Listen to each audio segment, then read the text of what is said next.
Yo guys, what is up? Thank you for joining me on my editing dungeon today. We're going to be going over what LS-VTEC is and how to do it. So this video is coming from people asking what LS-VTEC is. This has been my friends, family members, and I've even had someone in the comments ask if LS-VTEC was putting a Honda head out of maybe a K series or something onto a Chevy LS. That's not what this is, and the reason I'm addressing this is because it seems like even in the Honda world, a lot of people don't know what this conversion means or what it is. So today I want to cover what it is, how to do it, and some of the little intricacies there is when doing an LS-VTEC conversion. So to start off, I want to say that this goes by many names. The LSV, LS-VTEC, Frankenstein engine, those are all kind of the same thing. We can also include B20V or B20VTEC since it's basically the same thing, and the process for building all of these is the same, it's just a slightly different recipe. So before we get too far into the conversion and what it is, I first just want to quickly address what VTEC is. So a basic explanation without getting too far into the weeds, every single engine has what's called a camshaft. This is basically just a long rod with little egg-shaped circles, and this is going to dictate how the engine breathes through all the RPM ranges. So the amount of air going in, amount of air going out, and how long it stays within the cylinder. Generally, bigger cams offer a lot more power compared to small cams. However, they do have a couple drawbacks. You're going to get decreased low end, so getting off the line or starting from a stop is going to be worse. You're also going to have increased emissions and poorer fuel economy. Now that being said, a smaller cam, you almost always lose power, but you do gain low end drivability as well as increased emissions and better fuel economy. So there's pros and cons to each set. What VTEC aims to do is to combine those.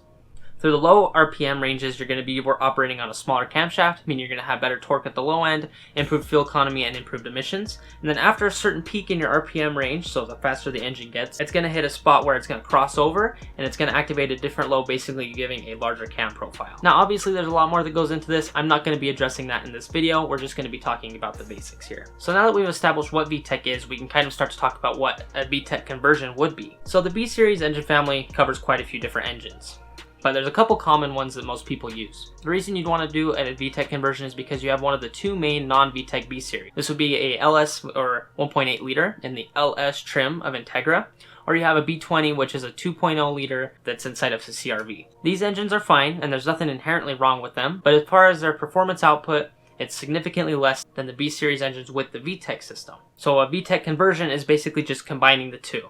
Why would you want to do this? Well, in reality, you don't. Most of the time, it's always better to have a B-series engine that's already designed and has the VTEC system with it. This is because they're designed for the RPM ranges they're going at. They already have all the systems in place, the wiring in place, and all that stuff to get them to operate normal.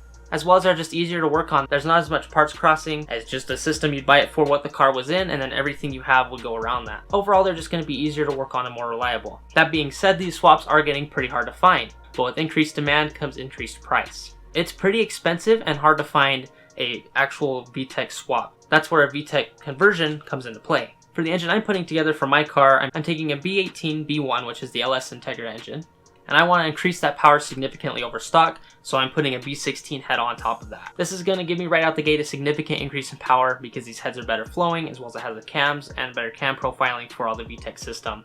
As well as this also raises my overhead for what the maximum power I can create was going to be. And when these conversions are done right, they can be a very reliable setup. What does done right mean? Sure, at this point, if you've been on any of the forums, people have talked about how they do it. They just slap three components together. You're going to take the bottom end, you're going to slap the head on it with the conversion kit, and you're going to ship it. There's a huge problem with this because the lower trim VTEC engines aren't meant to raise to those higher RPM levels. And when you do that, you're going to take your perfectly circular rod bearing and you're going to start to turn that into an oval or more of an egg shape. This is called distortion.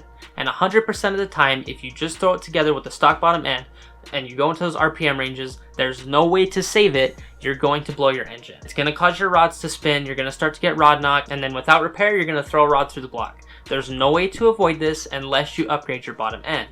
So in the instance of my engine build, I went ahead and got a fully forged bottom end. This is just a pretty much overall better way to do this. But alternatively, you could upgrade just the bolts and then go ahead and get the inside of those rods remachined, because it will cause distortion with the upgraded bolts, which is basically the same problem we're trying to defeat. You're also basically just going to want to purchase this at head studs. I'm sure you could find a bolt that works, but the head studs are going to be pretty much exactly what you need for your engine combination.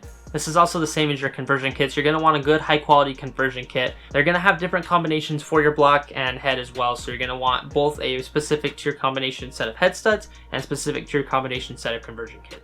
After that, there's a couple more considerations you'd want for reliability. A lot of people recommend an aftermarket girdle. A girdle is just going to basically take your individual journal caps and then turn those into one giant piece, which is going to help with distortion and vibration inside the engine. I also hear a lot of people recommend a block guard. I'm personally on the side of not recommending these. It's up to you, and I would recommend doing your own research, but from what I can find, block guards are basically just to help prevent catastrophic engine failure in the event of detonation, or extreme detonation I should say. This is something you should have already tuned out and shouldn't be a problem, and with a block guard it does reduce the chance of completely destroying the engine once, but over time you're still going to have that damaging effect and need a new or rebuilt engine anyways. So I personally don't recommend a block guard as it costs more and you do have issues with overheating with one, as well as there's basically no reason to have one if you do your setup and tune right. I'm not going to specifically talk about how you set up your VTEC conversion system in this video. There's tons of videos online that get there. If you want to follow my build process, there's a clip in one of my episodes where I show you how I did mine, but there's a little bit more of an intricacy there that I'm just not going to cover. So I'd recommend researching that on your own before you do the build. But yeah, after that, you're basically done. You have now converted your non-VTEC B series into a VTEC B series. And from here, you're just going to need a great tune because that's going to make all the difference in terms of reliability, as well as drivability, and the ultimate enjoyment of your car.